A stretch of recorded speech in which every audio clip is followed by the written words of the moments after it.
एस्टो दोनों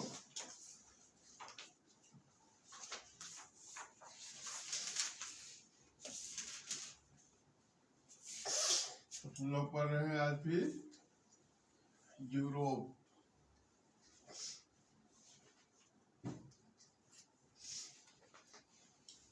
ठीक है, यूरोप में हम पढ़ चुके हैं कौन कौन? नीदरलैंड, नॉर्वे, दूसरा कौन? स्वीडन।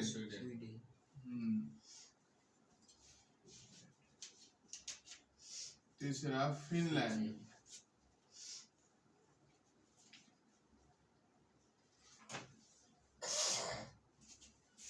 चौथा में एस्टोनिया,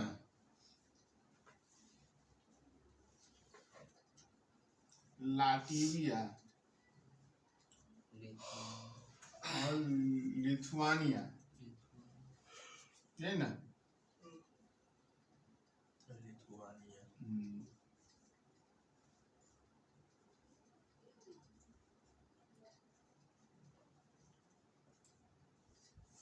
इतने के बारे में हम लोग पढ़ चुके हैं। इसमें एस्टोनिया, लाटविया और लिथुआनिया कब अलग हुआ था रशिया से? 1991 में। नॉर्वे की राजधानी ओस्लो से क्या दिया जाता है? तो शांति का नोबेल पुरस्कार। बाकी बात स्वीडन की राजधानी स्टॉकहोम से बाकी बात नोबेल पुरस्कार दिया जाता है। फिनलैंड को झीलों का देश कहा जाता है, इसको झीलों का वाटिका भी के नाम से जानते हैं। ठीक है, तो ये बारे में पढ़े थे। ये एस्टोनिया, लाटविया और लिथुआनिया के बारे में ज्यादा विशेष कुछ नहीं, ये ध्यान रखना है। जब 1991 में ये किससे अलग हुआ था? यूएसएसआर से अलग हुआ था। इसको बाल्टिक देश कहते हैं। कौन देश कहते हैं? तो बाल्टिक देश के नाम से जानते हैं किसको? एस्टोनिया, लाटविया और लिथुआनिया। नॉर्वे के ऊपर कौन सागर है? नॉर्वेजियन सागर है। ठीक है, यही सब बताए थे। अब लिखिएगा नेक्स्ट देश पोलैंड। अगला देश लिखिएगा पोलैंड।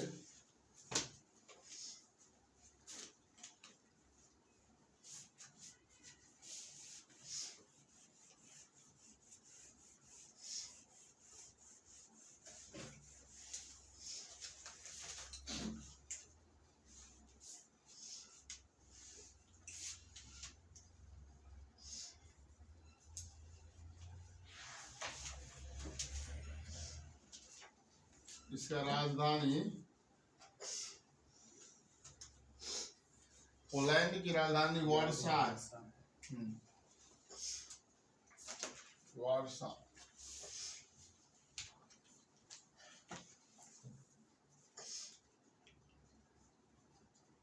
और यहाँ का मुद्रा पोलिन।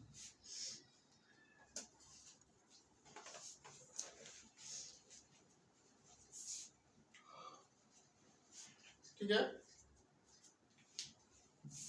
पोलैंड मिला मैप में आपको। लिथुआनिया के नीचे होगा पोलैंड, लिथुआनिया के नीचे होगा पोलैंड।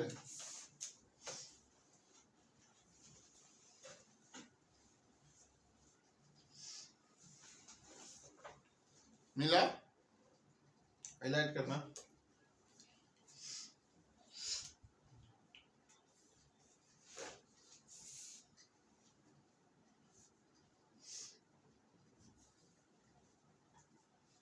पोलैंड के ऊपर वाला पार्ट होगा, थोड़ा देखिएगा, और लिथुआनिया के नीचे कालिनग्राड जगह होगा। कालिनग्राड है ना? देखिए, तो कालिनग्राड किसका अधिकार है? तो यूएसएसआर, यानी जिस समय रसिया जब 15 भागों में बटा था, उस समय कालिनग्राड भी किसका पार्ट था? रसिया का पार्ट था। अभी भी रसिया का पार्ट ही है, क्योंकि पूरे यूरोप पर अपना आधिपत्य जमाए रखने के लिए, अपना प्रभाव रखने के लिए जो कालिनग्राड जगह है ना, उसको अपने अंदर रखा था कौन? रसिया। अभी भी वही है, किसके पास है? तो रसिया के पास ही है। वहां पर रसिया लगभग अपना हर प्रकार का वेपन रखे हुआ है जिससे यूरोप को कंट्रोल किया जा सके। ठीक है, कालिनग्राड जगह है, इसीलिए उसको रख लिया था। ठीक है। और पोलैंड, बात है सेकेंड वर्ल्ड वार की। सेकेंड वर्ल्ड वार, इस समय क्या हुआ था, जो तुमको पोलैंड के बगल में दिखेगा एक जर्मनी मिलेगा ना, तो द्वितीय विश्व युद्ध में जर्मनी किस पर आक्रमण किया था?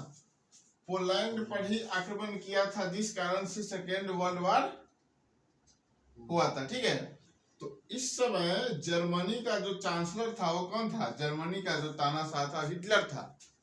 ठीक है, तो जर्मनी रसिया से क्या डिमांड करता है, जो आप हमको कुछ अनाज दीजिए, मतलब अनाज दीजिए, बदले में आपको हम पोलैंड जीत करके देंगे। ठीक है, जिस कारण से जर्मनी किस पर आकर अटैक करता है? तो पोलैंड पर, और पोलैंड को हरा देता है। ठीक है, तो अब जर्मनी के मन में एक लालच बैठ जाता है, जो पोलैंड को तो हम जीतिए लिए, रसिया को ही क्यों न जीत लिया जाए, जो उसके पास इतना अनाज उपलब्ध है। बदले में रसिया इसको अनाज दिया था पोलैंड को जीतने के लिए, लेकिन ये क्या करता है, रसिया पर ही अटैक कर देता है। जर्मनी का जो उस समय जो तानाशाह था, हिटलर था, उसका सेना किस पर अटैक कर देता है? रूस पर। और रूस, जिस कारण से रूस क्या करता है, रूस को पीछे हटना पड़ता है। अपना जो उस साइड वाला जो रूस का जो एस्टोनिया, लाटविया, लिथुआनिया और बेलारूस वाला जो भाग है, उससे पीछे हटना पड़ता है। ये बात है second world war. Second world war कब हुआ था? तो 1939 से 45 तक हुआ था। ठीक है ना, इसमें रसिया क्या करता है? पीछे हटता है। और रसिया में इतना ठंड पड़ता था उस समय, इस बात से अनभिज्ञ कौन था? हिटलर का सेना अनभिज्ञ था, जो रूस में इतना ठंड पड़ता है, जिस कारण से रसिया का सेना पीछे हटता गया। जब एक समय रसिया के दक्षिणी उत्तरी भाग में इतना ज्यादा ठंड पड़ता है कि वहां पर हिटलर का सेना और हिटलर के सेना का वेपन, टैंक वगैरह था, वो सब जम गया ठंडा में, जिस कारण से ठंड के कारण ही हिटलर के सेना बहुत हिटलर का सेना मारा गया। तो हिटलर का सेना इधर से पीछे हटने लगा, और उधर से जर्मनी पर यूएसए और कौन? इंग्लैंड, हाँ, इंग्लैंड की सेना भी अटैक करता है, जिस कारण से किसकी हार होती है? जर्मनी की हार होती है। और रशिया यहाँ पे समझदारी दिखाते हुए किससे जीत दर्ज करता है? तो जर्मनी पर जीत दर्ज करता है। ठीक है, यही घटना हुआ था सेकेंड वर्ल्ड वार का। इसी कारण से यही जर्मनी जब पोलैंड पर आक्रमण करता है, तो सेकेंड वर्ल्ड वार की शुरुआत वहीं से होती है। ठीक है, लिखना, द्वितीय विश्व युद्ध का कारण जर्मनी द्वारा पोलैंड पर किया गया आक्रमण था। द्वितीय विश्व युद्ध का कारण जर्मनी द्वारा पोलैंड पर किया गया आक्रमण था।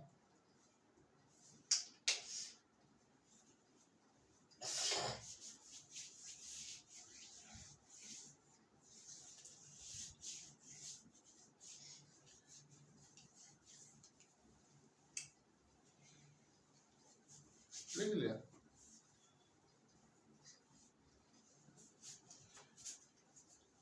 पोलैंड का जो बॉर्डर किससे साझा करता है उधर? तो बाल्टिक सागर से करता है, बाल्टिक सागर से करता है। इधर किससे करता है? जर्मनी से करता है, चेक गणराज्य से करता है, और नीचे स्लोवाकिया और बेलारूस, यूक्रेन, लिथुआनिया, इस सबसे किसका सीमा साझा करता है? तो पोलैंड का सीमा साझा करता है। ये ध्यान रखना है, मेन रूप से ये ध्यान रखना है, जो बाल्टिक सागर से किसका सीमा साझा करता है? पोलैंड का। ये क्वेश्चन पूछा जा सकता है डायरेक्टली। ये कितने देश से बॉर्डर साझा करता है ये नहीं पूछा जा सकता है, ये केवल यही पूछा जाएगा जो दुनिया में सबसे ज्यादा अगर कोई विदेशी देश से बॉर्डर साझा करता है उसके बारे में पूछा जाता है, जो चीन है। और सेकेंड 13 देशों से करता है। और बाकी बात में अपना ये भारत को याद रखना है जो कितने देशों से करता है, ठीक है। बाकी बात कोई देश के किससे करता है कितना से नहीं, ये केवल ध्यान रखना है किससे किससे करता है, एग्जैक्ट याद रखने की जरूरत नहीं है। लेकिन अगर सागर की बात आए जो किस सागर से सीमा साझा करता है तो वो ध्यान रखना है, ठीक है। नेक्स्ट अगला देश है जर्मनी। लिखना, उसी के पश्चिम साइड में होगा। जर्मनी की राजधानी होगा बर्लिन और वहां का मुद्रा होगा यूरो।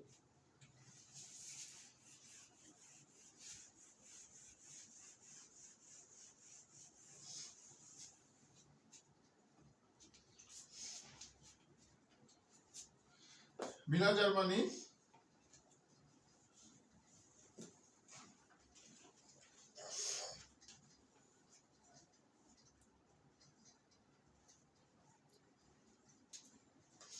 बर्लिन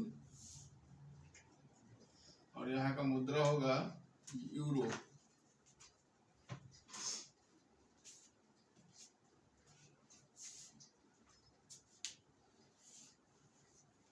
मिल गया। देखिए जर्मनी को हाईलाइट कीजिए और वहां का राजधानी बर्लिन जो कि जर्मनी के पूर्व साइड में होगा। मिल गया, नहीं मिला?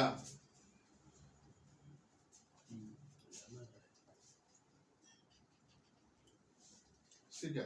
और जहां पे जर्मनी लिखा होगा उसके ऊपर एक जगह होगा कोलोन।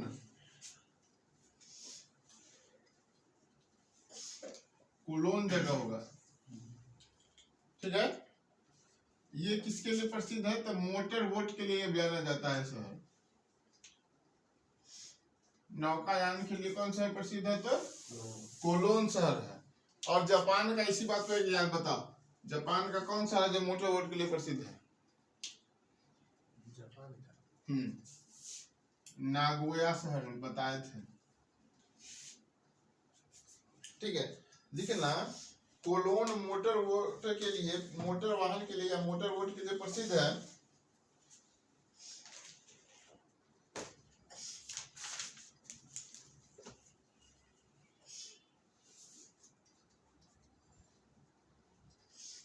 कोलोन मोटर बोट के लिए प्रसिद्ध है।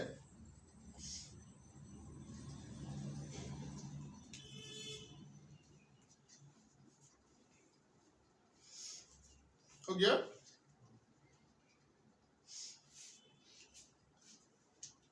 और जर्मनी के नीचे वाले पार्ट में देखिएगा, इस तरफ कुछ नीचे जगह होगा म्यूनिच।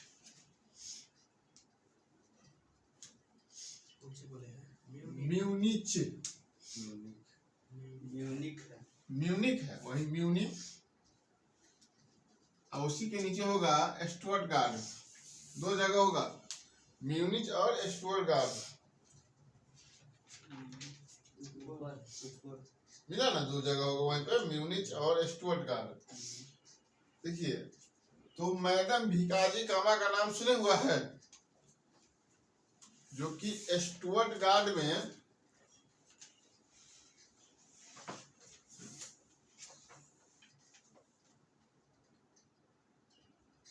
देखिए, तो स्टुटगार्ट में मैडम भिकाजी कामा भारत के बाहर झंडा फहराने वाला प्रथम व्यक्ति था। कौन था? तो भिकाजी कामा था, जो कि कब झंडा फहराया था? तो 1907 में फहराया था, ठीक है। तो भिकाजी कामा एक क्रांतिकारी महिला थी, ठीक है। ये हुआ ये था, जो वहां से जर्मनी से भारत में क्रांतिकारी लोगों के पास हथियार पहुंचाया करती थी, ठीक ना। पानी ला दूसरा।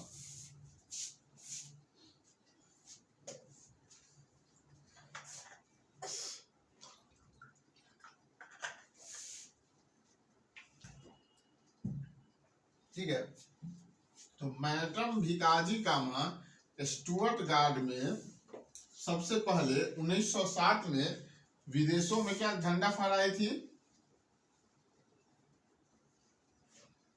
स्टुअर्टगार्ड जगह है, यहाँ की घटना है 1907 की, जब मैडम भिकाजी कामा,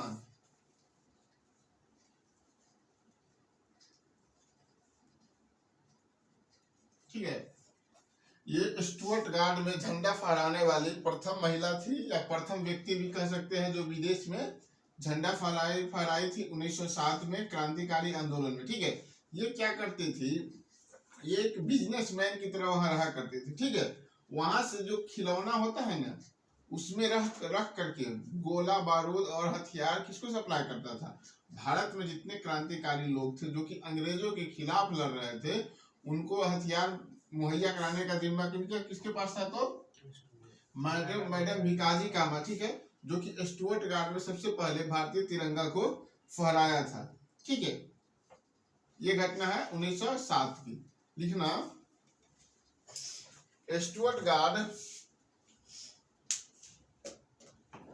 स्टुअर्टगार्ड जर्मनी में है।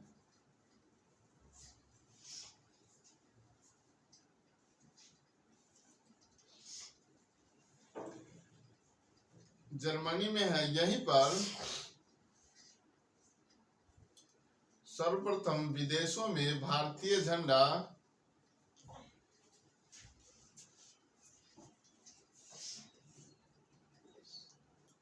सर्वप्रथम विदेशों में भारतीय झंडा 1907 में मैडम भिकाजी कामा द्वारा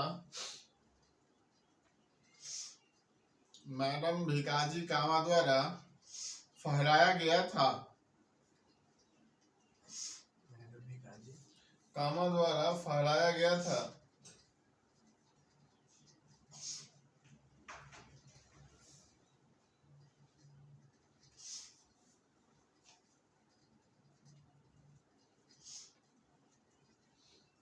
जैसे लिखना, मैडम भिकाजी कामा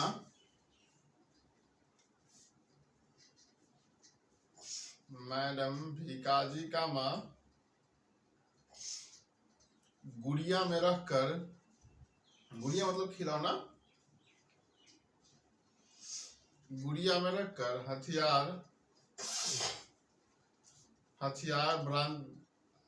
गुड़िया में रखकर हथियार भारतीय क्रांतिकारी को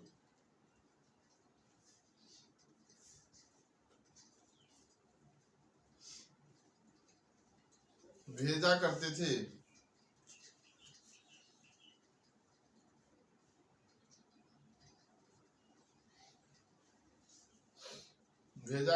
ठीक है,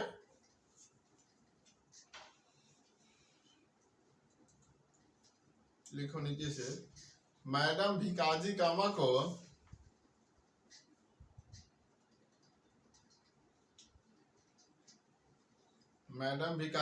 को भारतीय स्वतंत्रता की जननी कहा गया है।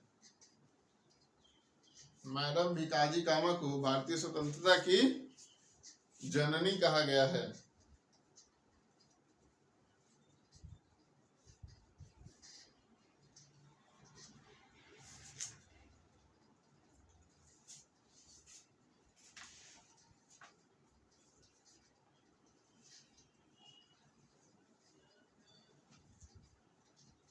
लिख लिए,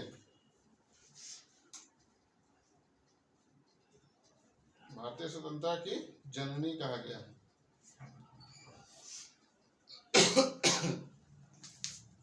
देखिएगा, तो अब बात कर रहा है जर्मनी का सबसे पवित्र नदी है राइन नदी। देखिएगा वहां पे पेज नंबर इस पे आइए, 62 पे मिलेगा आपको राइन रिवर, यहाँ पे होगा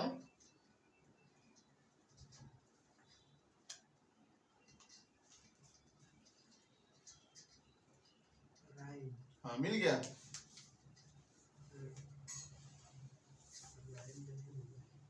नहीं मिला, देखो यहाँ पे ये जर्मनी है, जिसके ऊपर ही देखो यहाँ पे, उसी सामने यहाँ पे देखो ना, उत्तर सागर की जगह जो रॉ है ना, वो रॉ के नीचे आना, मिल गया। क्या पोल्ड पोल्डर लैंड है, पोल्डर लैंड के नीचे राइन। हाँ राइन,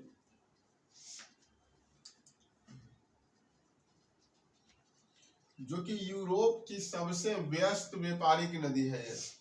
इसी होकर के व्यापार जो जर्मनी जो क्षेत्र है ना, वहां कोयला उत्पादन के लिए यूरोप में फेमस है। ठीक है, तो जर्मनी का जो राइन नदी है ना, वहां का सबसे व्यापारिक व्यस्त नदी है। ठीक है, व्यापारिक दृष्टि से सबसे व्यस्त नदी है। पहले जो राइन नदी था ना, वो बहुत ही मतलब उसका मेन रूप से देखो, जैसे अब कोयला का उत्पादन जैसे हो रहा है, खनन हो रहा है, तो इस नदी से होकर के उसका परिवहन होता है। ठीक है, तो जिस कारण से ये नदी काफी गंदा रहता था, लेकिन इसको पूरी तरह से अब इसको क्या कर दिया गया है, साफ कर दिया गया है। कोयला का परिवहन अभी भी होता है, लेकिन राइन नदी ये एकदम अभी साफ सुथरा है। ठीक है, तो सबसे व्यापारिक दृष्टि से सबसे व्यस्त नदी यूरोप का कौन है, तो राइन नदी है। ठीक है, और ऊपर वाले एरिया में तुम देखना, यहाँ पे ये जर्मनी वाला जो पार्ट है, ठीक है, यहाँ इस वाले एरिया पे यहाँ पे कील नहर है, कील नहर है, इस पे नहीं लिखा होगा, कील नहर है। ठीक है ना, इस कील नहर पर अभी किसका अधिकार है, तो शुरू से ही जर्मनी का अधिकार रहा है। ठीक है, जो कि प्राकृतिक रूप से बना हुआ है, प्राकृतिक रूप से, यानी ये मैन मेड नहीं है। दो पतले जैसे दो ये स्थल हुआ, इसके बीच वाले रास्ता में उसको क्या कहा जाता है, जल संधि के नाम से जाना जाता है, लेकिन यहाँ पर इसको कहा जाता है कील नहर। कील नहर जो कि कोई मानव द्वारा बनाया नहीं गया हुआ है, प्राकृतिक रूप से बना हुआ है, और प्राकृतिक रूप से ये सबसे व्यस्त नहर है। यानी प्राकृतिक रूप से बना हुआ नहर में कील नहर है, वो सबसे व्यस्त नहर है व्यापारिक दृष्टि से। लेकिन अगर मानव निर्मित सबसे व्यस्त नहर की बात किया जाए तो वो है स्वेज नहर। स्वेज नहर कहाँ पड़ता है, तो मिस्र में पड़ता है, लाल सागर और भूमध्य सागर को जोड़ता है। ठीक है, लेकिन कील नहर कहाँ पड़ता है, तो यूरोप में पड़ता है, जिस पर किसका अधिकार है, तो जर्मनी का अधिकार है। ठीक है, जर्मनी में कौन नदी बहती है, सबसे पवित्र नदी, तो राइन नदी, जो कि व्यापारिक दृष्टि से पूरे यूरोप की सबसे व्यस्ततम नदी है। और पूरे यूरोप की, जब चाहे पूरे दुनिया की प्राकृतिक रूप से अगर बना नहर की बात की जाए तो सबसे व्यस्त नहर कौन है, कील नहर, राइन नदी है। ठीक है, तो इस बात को लिखना।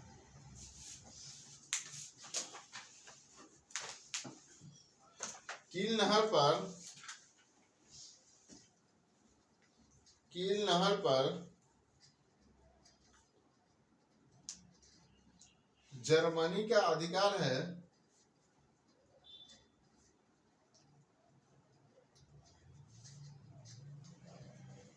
जो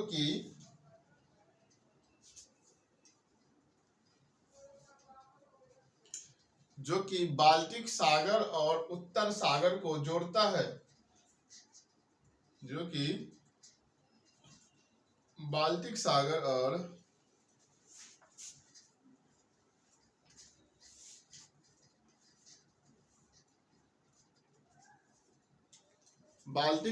और उत्तर सागर को जोड़ता है।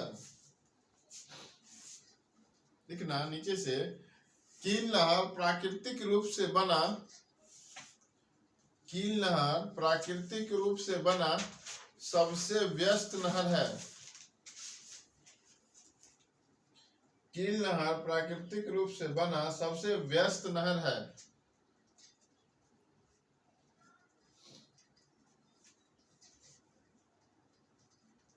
सबसे व्यस्त नहर है, परंतु मानव निर्मित सबसे व्यस्त नहर स्वेज नहर है। परंतु मानव निर्मित सबसे व्यस्त नहर स्वेज नहर है।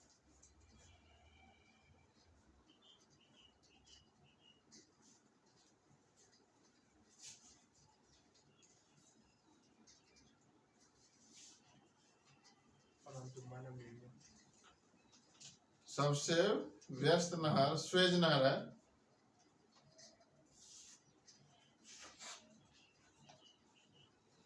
ठीक है, नीचे से लिखना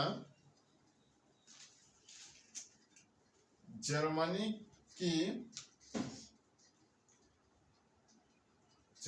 की राइन नदी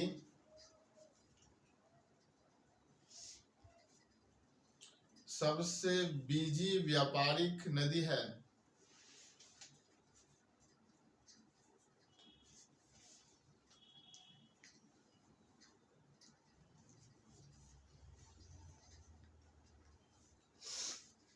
सबसे बिजी व्यापारिक नदी है।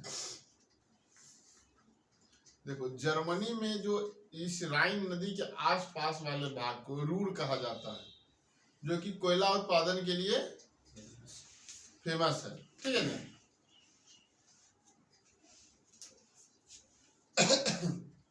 देखो, राइन नदी के आसपास के क्षेत्र कोयला उत्पादन के लिए जाना जाता है।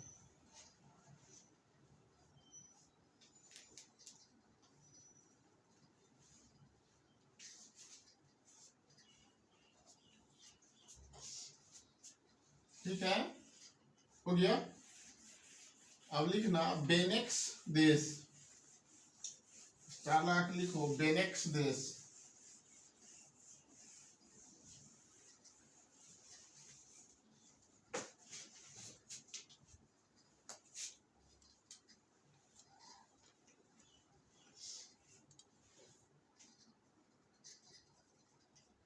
बेनेक्स देश, बेनेक्स देश में 3 कंट्री आता है। एक आता है लग्जमबर्ग, नीदरलैंड और बेल्जियम। ठीक है, पहला पे लग्जमबर्ग, हाँ, वहां पे मिलेगा तुमको। जर्मनी के पश्चिम में आएगा तो लग्जमबर्ग मिलेगा।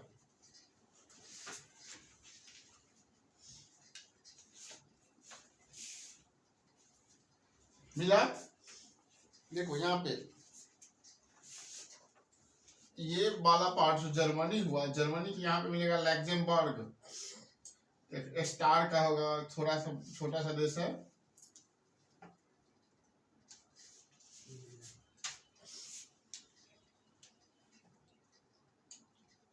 मिल गया? और लग्जमबर्ग के थोड़ा ऊपर होगा बेल्जियम, अब बेल्जियम के ऊपर होगा नीदरलैंड।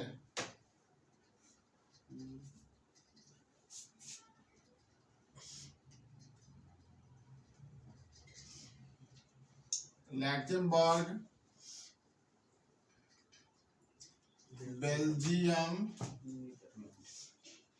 और तीसरा पे होगा नीदरलैंड। ये 3 देश को कहा जाता है बेनेक्स देश कहा जाता है। ऊपर देखना,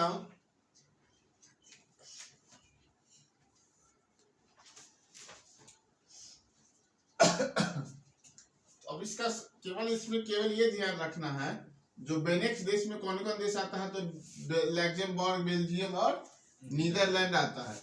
इसका राजधानी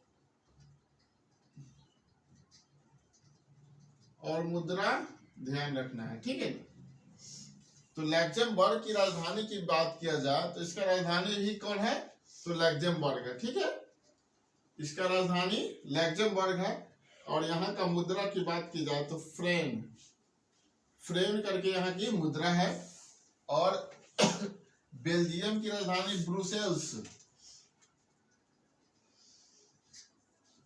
ब्रुसेल्स है। और यहाँ की मुद्रा यूरो है। मुद्रा क्या है किसका? लग्जमबर्ग का? फ्रेन, FRANE। और बेल्जियम की मुद्रा यूरो है। यहाँ की राजधानी ब्रुसेल्स है। और नीदरलैंड का एम्स्टर्डम है। एम्स्टर्डम, और यहाँ की मुद्रा यूरो है।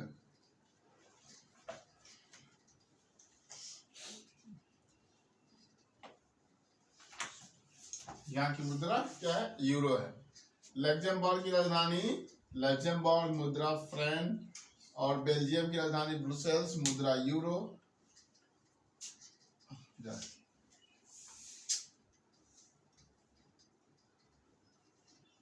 यूरो, और नीदरलैंड की मुद्रा राजधानी एम्स्टर्डम और मुद्रा यूरो। ठीक है, तो यहाँ पर एक बात याद रखना है, जो बेल्जियम है ना, बेल्जियम की राजधानी ब्रुसेल्स में नाटो और यूरोपियन यूनियन का क्या है? हेडक्वार्टर है। NATO North Atlantic Treaty Organization, और यूरोपियन यूनियन का होता है यूरोपियन, इसे यूरोपियन, यू से यूनियन। ठीक है, तो इस नाटो के बारे में हमको पूरे डिटेल से पढ़ना है। इसका स्थापना कब हुआ, इसमें सदस्य कितने हैं, कौन कौन देश इसमें कब शामिल हुआ है, यूरोपियन यूनियन के बारे में भी डिटेल में पढ़ना है। ठीक है, तो ये हम पढ़ेंगे जब अंतर्राष्ट्रीय संगठन जहाँ पूरा पढ़ेंगे टोटल ना, वहां पर इसके बारे में हम डिटेल में पढ़ेंगे। केवल यहाँ पर ये ध्यान रखना है, जो नाटो और यूरोपियन यूनियन की अगर हेडक्वार्टर की बात की जाए तो ये बेल्जियम की राजधानी ब्रुसेल्स में है। ठीक है, देखिएगा, नाटो और यूरोपियन यूनियन का हेडक्वार्टर बेल्जियम की राजधानी ब्रुसेल्स में है। नाटो और यूरोपियन यूनियन का हेडक्वार्टर यानी मुख्यालय, नाटो और यूरोपियन यूनियन का हेडक्वार्टर या मुख्यालय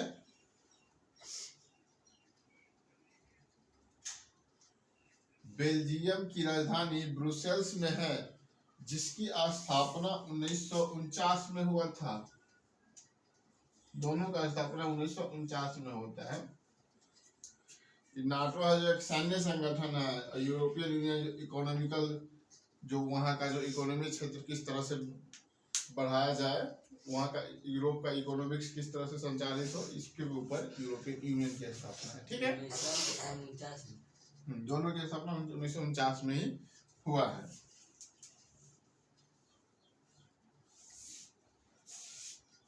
ठीक है, लिखना एक चीज और, इसमें जो नीदरलैंड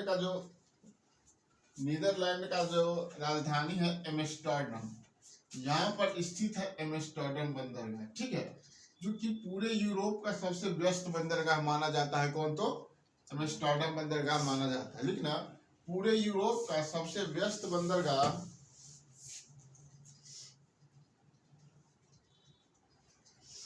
पूरे यूरोप का सबसे व्यस्त बंदरगाह एम्स्टर्डम बंदरगाह है। पूरे यूरोप का सबसे व्यस्त बंदरगाह एम्स्टर्डम बंदरगाह है।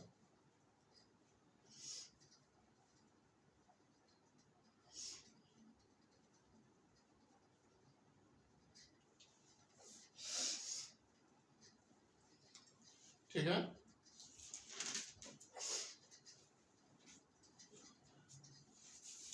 बेल्जियम में एक जगह है वाटरलू,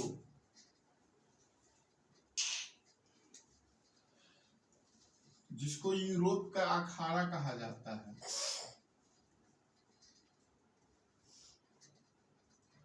वाटरलू के मैदान को क्या कहा जाता है? यूरोप का अखाड़ा कहा जाता है, या यूरोप का कॉकपिट कहा जाता है। कॉकपिट को कहा जाता है उड़ता हुआ ताबूत भी कहा जाता है। ठीक है, देखो, अब इसको यूरोप का अखाड़ा क्यों कहा जाता है और यूरोप का कॉकपिट क्यों कहा जाता है? तो वाटरलू वाला जो क्षेत्र है वो मैदानी इलाका है। ठीक है, वहां पर कई युद्ध लड़े गए हैं। उसमें फेमस है वो युद्ध वाटरलू का युद्ध, जिसे भारत में एक जगह है पानीपत, है ना। पानीपत में सुना होगा कि कई युद्ध, पानीपत का प्रथम युद्ध, द्वितीय युद्ध, तृतीय युद्ध, उसी तरह से वाटरलू में कई युद्ध लड़ा गया है, इसीलिए उसको यूरोप का अखाड़ा कहा जाता है या यूरोप का कॉकपिट। अब कॉकपिट क्या होता है? जो जहाज होता है ना,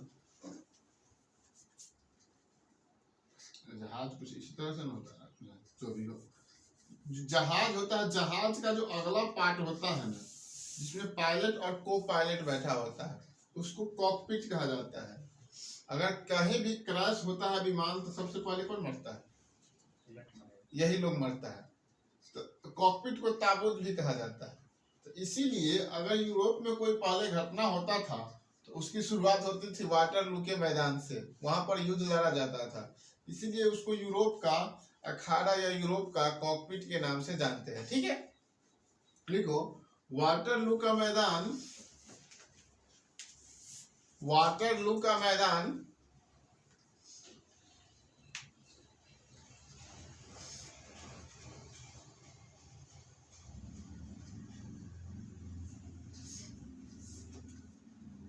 बेल्जियम में स्थित है, जिसे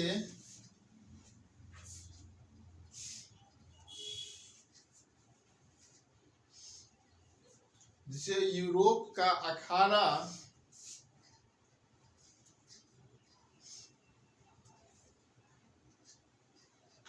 या यूरोप का कॉकपिट के नाम से जाना जाता है।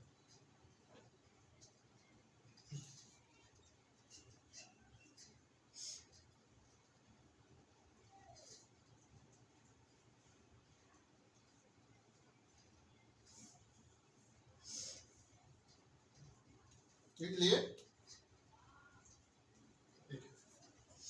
यूरोपियन यूनियन का जो हम हेड क्वार्टर बताए हैं वो कहाँ बताए हैं? ब्रुसेल्स में है। लेकिन यूरोपियन यूनियन का कॉमन संसद यानी पूरे यूरोपियन यूनियन में जितना देश है, ठीक है ना, उसका एक संगठन है। तो एक संसद कानून वहां कैसे बनता है, कैसे यूरोपियन यूनियन का संचालन हो, ये चलता है। तो इसका एक संसद है जो कि कहाँ है? लक्जमबर्ग में स्थित है। अगर हेड क्वार्टर की बात की जाए तो कहाँ है? तो ब्रुसेल्स में है। और कॉमन संसद कहाँ है? तो लक्जमबर्ग में है। ठीक है, तो लिखना यूरोपियन यूनियन का कॉमन संसद लक्जमबर्ग में है। यूरोपियन यूनियन का कॉमन संसद लक्जमबर्ग में है।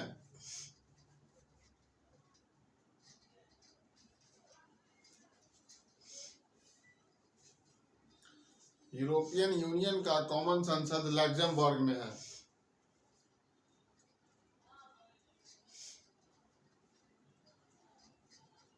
ठीक है, ये हो गया मेरा बेनेक्स देश के बारे में जानकारी। ठीक है, बेनेक्स देश में 3 देश लक्जमबर्ग, बेल्जियम और नीदरलैंड, ये मुख्य रूप से ध्यान रखना है।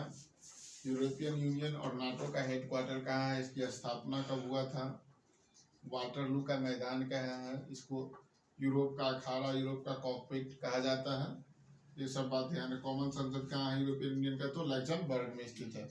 इतना बात ध्यान रखना है। ठीक है, नेक्स्ट क्लास अगले दिन।